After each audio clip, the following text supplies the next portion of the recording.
Hello प्यारे दोस्तों, आप सब कैसे हैं। आपका अपना चैनल मैथ फॉर मनोज में एक बार फिर से स्वागत है। आइए प्यारे बच्चों, आज हम लोग देखेंगे दशमलव का ही जोड़ घटाव। पिछला वीडियो में हमने देखा था कि किस प्रकार से हम लोग किसी आकृति में किसी एक भाग को, यदि कटा हुआ भाग है या छायांकित भाग है और या किसी और भाग को हम लोग किस प्रकार भिन्न में बदलने के बाद किस प्रकार हम लोग दशमलव में और किस प्रकार उसको हम लोग भाग के रूप में लिखने सीखे थे। चलिए प्यारे बच्चों, आगे हम लोग आज सीखेंगे दशमलव में हम लोग जोड़ किस प्रकार सीखते हैं, किस प्रकार घटाव सीखते हैं, उसको किस प्रकार से लिखने के बाद दशमलव कहाँ डालते हैं और उसको दशमलव डालने के बाद फिर उसकी संख्या को किस प्रकार से गिनते हैं, वो सब के बारे में आज हम लोग जानने का प्रयास करेंगे। तो वीडियो के अंत तक बने रहेगा, तभी आप लोग जो ये दशमलव का पार्ट है उसको बहुत ही आसानी से आप लोग समझ सकते हैं, वो आप लोग को पता चलेगा। चलिए प्यारे बच्चों,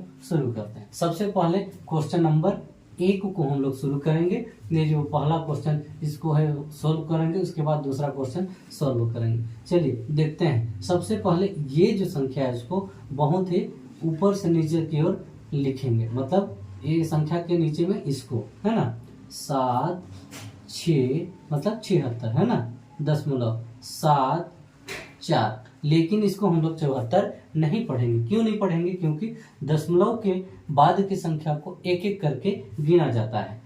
ठीक उसी प्रकार से हम लोग इसको लिखेंगे, लेकिन इसको लिखने से पहले हम लोग को याद रखना है कि दशमलव की सीधा में दशमलव को ही लिखना है। चलिए आगे देखते हैं। दशमलव की सीधा में सबसे पहले दशमलव लिखे प्यारे बच्चों, उसके बाद दशमलव से पहले क्या है 5, तो यहाँ हम लोग लिखेंगे 5। अब दशमलव के बाद क्या है 4 है।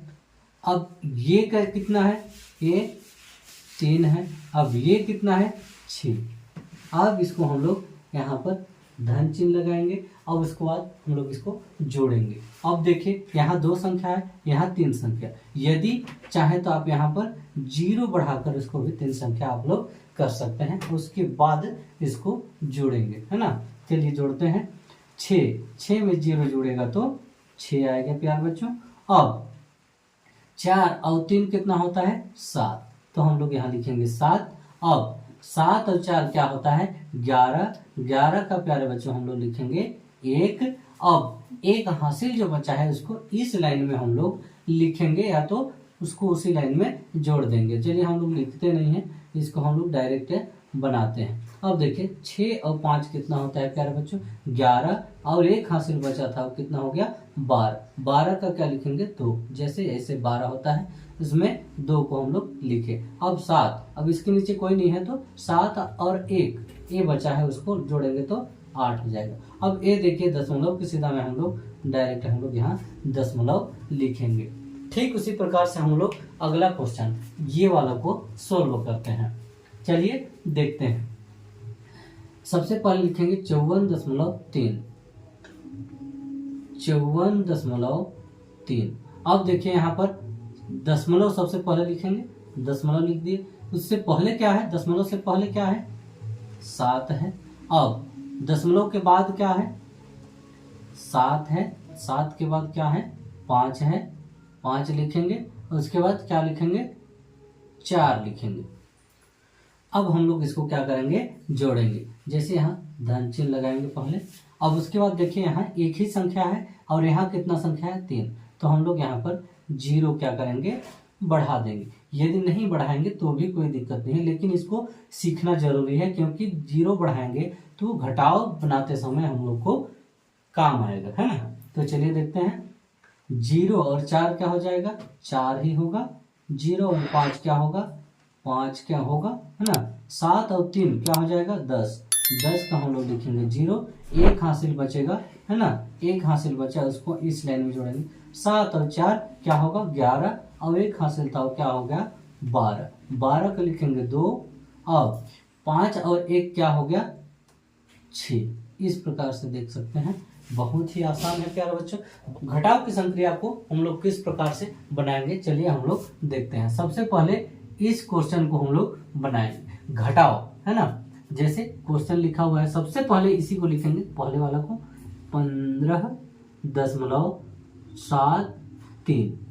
अब इसको लिखने से पहले दशमलव की सीधा में दशमलव लिखेंगे, दशमलव लिख दिए, और उससे पहले क्या है 7, और उधर क्या है 9 है, 5 है, 4 है। अब देखिए प्यारे बच्चों, अब इसको आप लोग जान रहे होंगे कि दशमलव से पहले की संख्या जो रहता है उसको पूर्ण संख्या बोलते हैं, और मतलब दशमलव के बाद की संख्या को अपूर्ण रहता है, क्योंकि वो मतलब पूरा नहीं है, इस कारण से वो दशमलव के बाद लिखा जाता है। जैसे आप लोग के सामने मैं बताया था भिन्न के रूप में लिखने, वही आधा भाग यहाँ पर रहता है। तो चलिए आगे देखते हैं। इसमें देखने के लिए सबसे पहले देखिए यहाँ 1 2 दो ही संख्या है और यहाँ 3 संख्या, तो हम लोग यहाँ पर 0 बढ़ाएंगे। अब यहाँ नहीं रहेगा कोई, तो हम लोग कैसे करेंगे, मतलब माइनस करने नहीं बनेगा, घटाने नहीं बनेगा, है ना, इसलिए हम लोग 0 बढ़ा देंगे। 0 बढ़ाने के बाद देखिए 0 हो गया, 0 में 4 नहीं घटेगा, है ना, नहीं घटेगा, तो हम लोग क्या करेंगे, उधार लेंगे, इससे 3 से उधार लेंगे, तो इसके पास कितना होगा 10। 10 में 4 घटाएंगे तो प्यारे बच्चों 6 बचेगा, है ना। अब यहाँ पर कितना बचा है, 1 तो इसको दे दिए, अब बचा कितना है इसके पास 2। 2 में 5 नहीं घटेगा, तो यहाँ से फिर उधार लेंगे तो 10 आएगा। 10 आने के बाद इसके पास 2 था, 10 और 2 12 हो गया।